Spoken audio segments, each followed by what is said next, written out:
உலக வரலாற்றுல எத்தனையோ மாமன்னர்களையும் அந்த மன்னர்களின் பல குறிப்புகள் கிடைக்கப்பட்டதால அவர்களின் சரித்திரத்தை கேள்விப்பட்டிருப்போம். இப்படி பெரும்பாலான மன்னர்கள் பிற தேசங்களை கைப்பற்றியதால வரலாற்றுல இடம் பிடிச்சிருக்காங்க. வேறு சிலர் கொடுங்கோல் ஆட்சி செஞ்சதால வரலாற்றுல இடம் பிடிச்சிருக்காங்க.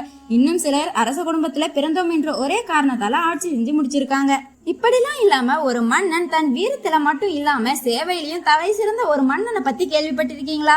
போர்களை தவிர்த்து இனி போரிட மாட்டேன்னு பல உயிர்கள் இடத்துல அன்பு காட்டிய மன்னர்னு கூட சொல்லலாம். பல லட்சம் உயிர்களை கொன்ற ஒரு மன்னன் பல நாடுகளை வென்றதோடு இன்னும் பல இடங்களை கைப்பற்றி தன் தேசத்தை விரிவுபடுத்தி பல உயிர்களை கொன்ற ஒரு மன்னன் அந்த எண்ணத்தை அழிச்சு போரிட்டு பல தேசங்களை அநியாயமா உயிரிழப்ப பார்த்து மனம் திரும்பிய ஒரு நல்லரசனை வரிசைப்படுத்தும் போது முன்னாடி யார் இருக்காங்கன்னா அவர் தான் அசோகர். H.G. Wells அப்படிங்கிற ஒரு பெரிய ஆங்கில வரலாற்று அறிஞர் போற்றிய இந்திய மன்னன் தான் அசோகா தி கிரேட். அவரோட வரலாற்றை பத்தி இந்த ஒரே வீடியோல தெரிஞ்சுக்கலாம் வாங்க. அதுக்கு முன்னாடி நம்ம வாய்ஸ் ஆஃப் எம்ஏ சேனலை யாரெல்லாம் சப்ஸ்கிரைப் பண்ணலையோ அவங்கெல்லாம் உடனே சப்ஸ்கிரைப் பண்ணி வச்சுக்கோங்க. சரி வாங்க வீடியோக்குள்ள போலாம். கிட்டத்தட்ட 2500 வருஷத்துக்கு முன்னாடி இருந்த வட இந்தியாவுக்கு போலாம். அப்போ மௌரிய பேரரசோட ஆட்சி காலம். அந்த மௌரிய பேரரச அப்போ பிந்துசாராங்கிற ஒரு மன்னர் ஆட்சி செஞ்சுட்டு இருந்தாரு. பிந்துசாரா மன்னர் நிறைய நாட்டு இளவரசிகள் ராணிகள் அப்படின்னு நிறைய பேரை திருமணம் செஞ்சிருப்பாரு. அதுல ஒரு பொண்ணு மட்டும் எந்த அரசகுல பண்பும் இல்லாத ஒரு சாமானிய பொண்ணா இருப்பாங்க. அவங்களையும் பிந்துசாரா திருமணம் செஞ்சிருப்பாரு. அவங்களுக்கு பிறந்தவர் தான் அசோகர். ஆனா அசோகருக்கு முன்னாடி நூற்றுக்கணக்கான குழந்தைகள் இருக்காங்க. அதனால அசோகருக்கும் அந்த அரியணை பதவிக்கும் ரொம்ப தூரம்னு கூட சொல்லலாம். நூற்றுக்கணக்கான குழந்தைகள்ல அவரும் ஒரு குழந்தை, அவ்வளவுதான். அதை தவிர அவருக்கு அங்க எந்த ஒரு பெரிய முக்கியத்துவமும் கிடையாது. சொல்லப்போனா பிந்துசாராவுக்கு அசோகரை பார்த்தாவே கொஞ்சம் பிடிக்காதுன்னு சொல்லப்படுது. ஏன்னா மத்த குழந்தைகள் எல்லாம் கொஞ்சம் அழகா இருக்காங்க, இந்த அசோகர் மட்டும் அழுக்கா கருப்பா இருக்காருன்னு அப்பவே ஒரு தப்பான அபிப்பிராயம் பிந்துசாராவுக்கு அப்பவே இருந்திருக்கு. அந்த காலத்துல மன்னர்கள்லாம் பொதுவா ஜோதிடம் பாக்குறதுங்கிறது ஒரு நார்மலான விஷயம். அதனால பிந்துசாராவும் ஜோசியர் கிட்ட கேக்குறாரு, எனக்கு அடுத்து இந்த நாடு எப்படி இருக்கும்னு. அதுக்கு ஜோசியரும் சொல்றாரு, உங்களை விட உங்களுக்கு அடுத்த வர அரசன் இந்த மௌரிய பேரரச உலகம் ஃபுல்லா பேசுற அளவு ஒரு சக்கரவர்த்தியா வருவார்னு சொல்றாரு. இதுல என்ன ஒரு விஷயம்னா, பிந்துசாரா சக்கரவர்த்தி கிடையாது. சக்கரவர்த்திங்கிறது மன்னர்களுக்கெல்லாம் மன்னர்னு அர்த்தம். ஆனா அந்த பேரு பிந்துசாராவுக்கு கூட கொடுக்கப்படல. அதனால பிந்துசாரா அந்த ஜோசியர் கிட்ட கேக்குறாரு, என்னை விட யாரு பெருசா அந்த இடத்துக்கு வந்துட முடியும்னு. அதனால தன்னோட அத்தனை பசங்களையும் அழைச்சிட்டு வந்து இவங்கள யாரு அந்த பதவியை பிடிப்பாங்கன்னு கேக்குறாரு. அதுக்கு ஜோசியர் சொல்றாரு, இங்க இருக்கிறவங்கள யாரு அதிகமான அரியணையில உட்காந்துட்டு வராங்களோ அவங்கதான் உங்களுக்கு அடுத்து வர அந்த சக்கரவர்த்தி பதவியை பிடிப்பாங்கன்னு ஒரு ட்விஸ்ட் வச்சுட்டு போயிடுறாரு. சில வருடங்கள் அப்படியே போகுது. எல்லாரும் ஓரளவு வளர்ந்துடுறாங்க. ஜோசியர் சொன்னது தெரிய வந்து எல்லாருமே பெரிய பெரிய ரதங்கள் குதிரைகள்னு பிரம்மாண்டமான வாகனங்கள்ல வந்து இறங்குறாங்க. ஆனா அசோகர் மட்டும் அப்பவே ஒரு பெரிய யானையில வந்து இறங்கினாராம். இத பார்த்ததும் பிந்துசாராவுக்கு ஓரளவு ஜோசியர் என்ன சொல்ல வர்றாருன்னு புரிய வருது. அதனால தன்னோட பதவிக்கு பிரச்சனை வந்துடக்கூடாதுன்னு அசோகரை தக்ஷஷீலா, உக்ரைன் இந்த மாதிரி நாடுகளுக்கு அனுப்பி வச்சிடுறாரு. அப்போ அசோகருக்கு தேவிங்கிற ஒரு பொண்ணு பிடிச்சு போயிடுது. அதை அவங்க வீட்லயும் தெரிவிக்கிறாரு. அதுக்கு பிந்துசாராவும் எதிர்ப்பு தெரிவிக்கல. அந்த பொண்ணு ஒரு இளவரசி கிடையாது, ஒரு சாதாரண குடும்பத்துல பிறந்த ஒரு பொண்ணு. இருந்தாலும் சரின்னு சொல்லிடுறாரு பிந்துசாரா. அதுக்கப்புறம் அவங்களுக்கு 2 குழந்தைகளும் பிறகுது. காலங்கள் போக போக பிந்துசாராவுக்கும் வயசாகிட்டே போகுது. ஒரு கட்டத்துல பிந்துசாரா இறக்க நேரிடுது. பிந்துசாராவோட இடத்துக்கு யாரு வரதுன்னு அவங்க அண்ணன் தம்பிக்குள்ளேயே சண்டை வெடிக்க தொடங்குது. அதுல அசோகருக்கு முன்னாடி பிறந்த ஒருத்தர் மக்களை ரொம்ப கொடுமைப்படுத்துறது கொல்றதுன்னு இருந்ததால அரசவையில இருக்கிறவங்க எல்லாம் அசோகருக்கு சப்போர்ட் பண்றாங்க.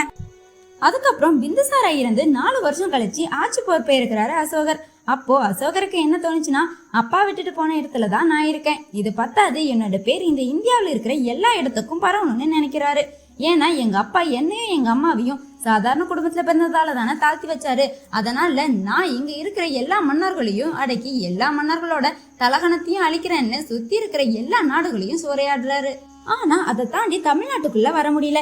ஏன்னா அப்ப தமிழ்நாட்டை ஆண்டுட்டு இருந்தது சேர சோழ பாண்டியர்கள் மற்றும் பல்லவர்கள். இவங்க 4 பேரும் தான் தமிழ்நாட்டை ஆண்டுட்டு இருந்தாங்க. என்னதான் சந்திரகுப்தர், பிந்துசாரா, அசோகரா இருந்தாலும் யாரையுமே தமிழ்நாட்டுக்குள்ள வரவில்லை. இது இன்னுமே நமக்கு பெருமையாதான் இருந்துட்டு இருக்கு. தமிழ்நாடு தவிர அசோகர் மற்ற நிறைய இடங்களை பிடிச்சிடுறாரு. அதனால படையும் வளர ஆரம்பிக்குது.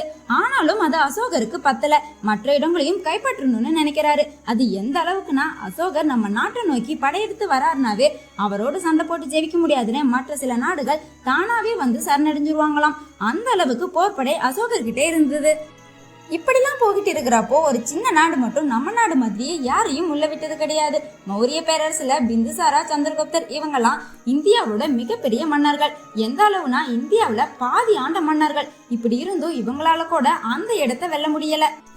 இந்த இடம் தான் கலிங்கா. இப்ப இருக்கிற ஒரிசானும் சொல்லலாம். இந்த விஷயம் அசோகருக்கு ஒரு ஈகோ பிரச்சனையா மாறிடுது. ஏன்னா இவ்வளவு நாட்டை பிடிச்ச இவரு பக்கத்துல இருக்கிற இந்த இடத்தை பிடிக்க முடியலையேன்னு மிகப்பெரிய படையை திரட்டி அந்த கலிங்க தேசத்துல போரிடுறாரு. கலிங்க மக்களும் சாதாரண மக்கள் கிடையாது. சாகும் வரை என் தாய் நாட்டுக்கு போராடுவேன்னு சண்டை போடுறாங்க.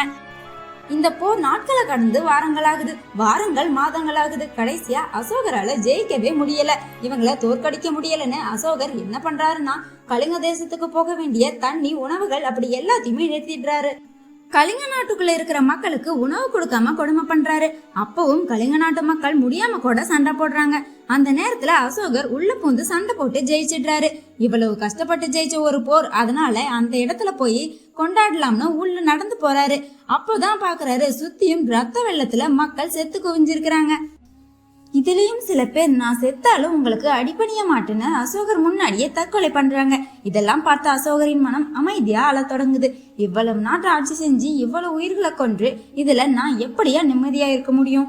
இவ்வளவு அப்பாவி உயிர்களை கொன்று நான் எப்படி ஒரு நல்ல அரசனா இருக்க முடியும்? இந்த ரத்த வெள்ளத்துல இருக்கிற உயிர்களை பார்த்து கடைசியா ஒரு முடிவு எடுக்கிறாரு. அது என்னன்னா இனி நான் போரிட மாட்டேன்னு சொல்றாரு. அது மட்டும் இல்லாம அங்க இருந்த மக்கள் அனைவரையும் நான் நல்லபடியா பாத்துப்பேன்னு சொல்றாரு. அந்த டைம்ல தான் புத்திசம்ங்கிற ஒரு விஷயம் அங்க வந்து சேருது. கொஞ்சம் கொஞ்சமா புத்த மதத்துக்கு மாற ஆரம்பிக்கிறாரு அசோகர். அதுல எல்லாரையும் மனுஷங்களா நினைக்கணும், எல்லாரும் சமம், நீ நல்லது செஞ்சாதான் நல்லவன், கெட்டது செஞ்சா கெட்டவன் அப்படின்னு ஏகப்பட்ட விஷயங்களை புத்திசம்ல கத்துக்கிறாரு. அதுல இருந்துதான் அவர் நிறைய நல்ல விஷயங்களை செய்ய ஆரம்பிக்கிறாரு. எந்த அளவுனா தான் போயிட்டு வர பாதையில மரங்களை நட்டு வைக்கிறது, ஏழைகளுக்கு சாப்பிட இலவசமா உணவு கொடுக்கறது, இலவசமா மருத்துவமனை கட்டி தருது, வாயிலா விலங்குகளுக்கும் கால்நடை மருத்துவமனை கட்டி தருது, இப்படி பல விஷயங்கள் செஞ்சு மக்களுக்காகவே வாழ ஆரம்பிக்கிறாரு அசோகர். இப்படி அசோகர் திட்டத்தின்படி நிறைய நல்லது செய்யப்படுது. இதுல அசோகர் எவ்வளவு இடங்களை வென்றதுக்கு அப்புறமா என்ன சொல்லியிருக்காருன்னா, நான் இவ்வளவு சாதிச்சு ஒரு பிரயோஜனமும் இல்லை, அதனால மக்களை தயவு செஞ்சு சாகடிக்காதீங்கன்னு சொல்லியிருக்காரு. ஒரு மன்னன் கிட்ட எதிர்பார்க்கவே முடியாத பாடங்களை எல்லாம் அசோகர் சொல்லிட்டு போயிருக்காரு. சொன்னது மட்டும் இல்லாம எல்லாத்தையும் கல்வெட்டா எழுதி இந்தியாவுல வேற வேற இடத்துல இன்னைக்கு வரையிலும் பார்க்கப்பட்டு இருக்கு. அது மட்டும் இல்லாம அசோகரோட மகனாகட்டும் மகளாகட்டும் அவங்க 2 பேரையும் இலங்கை, சைனான்னு பல இடத்துல புத்திசத்தை போய் பரப்புங்க. இது தெரியாம நிறைய இடங்கள்ல மக்கள் சண்டை போட்டுட்டு இருக்காங்க, அவங்க கிட்ட அமைதியை நிலைநாட்டுங்கன்னு அசோகர் அன்னைக்கு பண்ணி வச்சுட்டு போன விஷயங்கள் தான் இன்னைக்கும் நம்ம மனசுல பதிய வச்சுட்டு இருக்கு. இப்ப கூட நம்ம பார்த்துட்டு இருக்கிற நம்ம இந்தியா பிளாக்ல நடுவுல இருக்கிற சக்கரம் கூட அசோகர் கொடுத்த அசோக சக்கரம் தான். சர்நாத் பகுதியில அசோகர் கட்டிய ஒரு கல் தூண் இருக்கு. அதன் உச்சியில 4 சிங்க உருவம் செதுக்கப்பட்டிருக்கு. அந்த சின்னம் தான் இந்தியாவின் அரசாங்க முத்திரையா பயன்படுத்தப்படுது. ஒரு மன்னன் எதையெல்லாம் செய்ய வேண்டுமோ அதையெல்லாம் செஞ்சதோடு அதுக்கு மேலேயும் பல உன்னத காரியங்களை செஞ்சதாலதான் வரலாறு உள்ளவரை தன் பெயரை நிலைநிறுத்தி